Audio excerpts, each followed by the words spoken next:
नमस्कार मित्रों, आज हम बात करेंगे कि सबसे ज़्यादा खुश और सुखी जीवन आखिर कौन जीता है, आस्तिक या नास्तिक। अक्सर हम देखते हैं कि हमारे आजू बाजू में कोई ना कोई व्यक्ति अधिक पूजा पाठ करता है, फिर भी वह बहुत दुखी रहता है और उसका जीवन कष्ट से भरा रहता है। जबकि कोई नास्तिक व्यक्ति जो भगवान को नहीं मानता, कभी पूजा पाठ नहीं करता, कभी संतों का संग नहीं करता, वह करता है तो बस अय्यासी और उसके जीवन का मूल्य लक्ष्य सिर्फ शराब पीना, धोखा देना, दूसरों को सताना और अधिक से अधिक स्त्रियों से संबंध बनाना। फिर भी उसके पास धन और खुशी कम नहीं होती। भगवान विष्णु ने कहा है कि जिसके पास धन होगा वही कलयुग में सुखी और खुश रहेंगे। धनी व्यक्ति दूसरों पर शासन करेंगे और वह जो कहेंगे वही सत्य होगा, चाहे सामने वाला व्यक्ति गलत कितना भी क्यों ना हो। नास्तिक व्यक्ति इतना गलत कर्म करता है फिर भी खुश कैसे है? यह सब चीजें देखकर कभी तो ऐसा लगता है कि भगवान ही गलत है, भगवान का न्याय ही गलत है, या कोई कहानी नहीं है। ऐसा हर किसी के साथ होता है और अधिकतर व्यक्तियों के मन में यही प्रश्न उठता है कि हम भगवान को पूरी श्रद्धा से पूजा करते हैं, फिर भी ऐसा दिन देखना पड़ता है। तो चलिए आज मैं आपको इसके पीछे का कारण बता देता हूँ, आखिर क्यों भगवान को मानने वाला व्यक्ति सबसे ज्यादा दुखी होता है। जानने से पहले हमारे चैनल में अगर नए हैं तो चैनल को सब्सक्राइब कर लें और बेल आइकन को दबाना ना भूलें। तो आपको एक कहानी के माध्यम से समझाते हैं। एक गुरु के दो चेले थे, दोनों ही पढ़े लिखे विद्वान थे।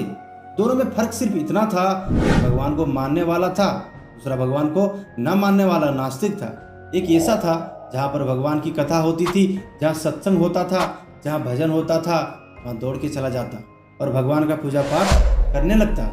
दूसरा शिष्य इन सब चीजों से काफी दूर था। वह शराब पान करता था, वेश्याओं के साथ गमन करता था, सारी बुरी आदतें दूसरे शिष्य में थी। एक दिन क्या हुआ कि नास्तिक शिष्य शराब पीकर अनाप शनाप बोलते हुए रास्ते में पैदल चलते हुए अपने घर को जा रहा था। उसने देखा कि उसके सामने एक पैसों से भरा पोटली रखा हुआ है और उसने झटपट से पैसों से भरा पोटली को उठा लिया। उसकी खुशी का ठिकाना नहीं रहा।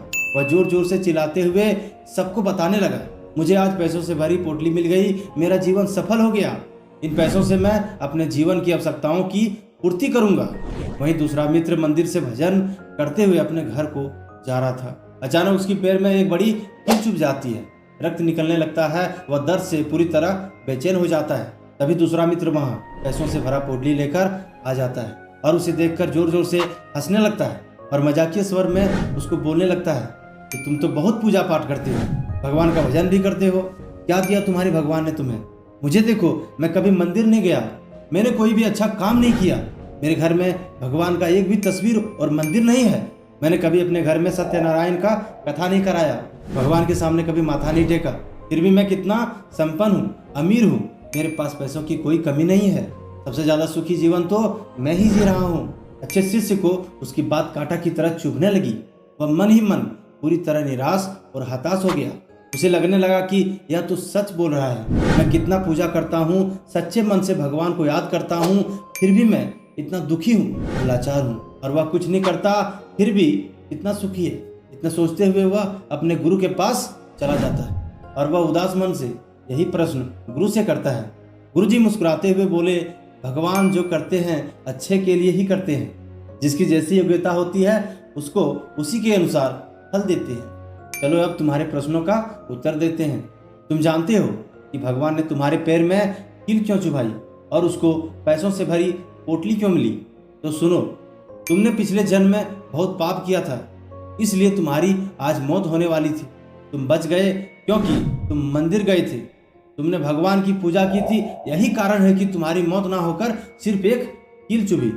अब तुम्हारे मित्र की बात करते हैं। पूर्व जन्म में वो एक संत महापुरुष था, इसलिए उसकी आज किस्मत बदलने वाली थी, करोड़ों की संपत्ति का मालिक बनने वाला था, मगर इस जन्म में उसने कोई भी अच्छा काम नहीं किया, इसलिए पूर्व जन्म के फल के अनुसार उसको थोड़े पैसे ही मिले। अगर जीवन में वह थोड़ा भी अच्छा काम करता तो आज वह पूरी तरह से अमीर होता, वह जीवन के सुख भोग रहा होता, लेकिन ऐसा नहीं हुआ। उसका कर्म ही उसकी किस्मत का दुश्मन होना। इसलिए भगवान को दोष देना छोड़ दो, अपने वर्तमान के समय को सदुपयोग करो, अच्छे कर्म करो और जो भी आप अपने जीवन में बनना या करना चाहते हैं उसमें पूरी तरह से लग जाओ। फिर देखिए आपका भविष्य खुद ब खुद सुधर जाएगा। और यह कहानी कैसी लगी कमेंट सेक्शन में जाकर जरूर कहें और साथ ही साथ आपको दिल से धन्यवाद। है।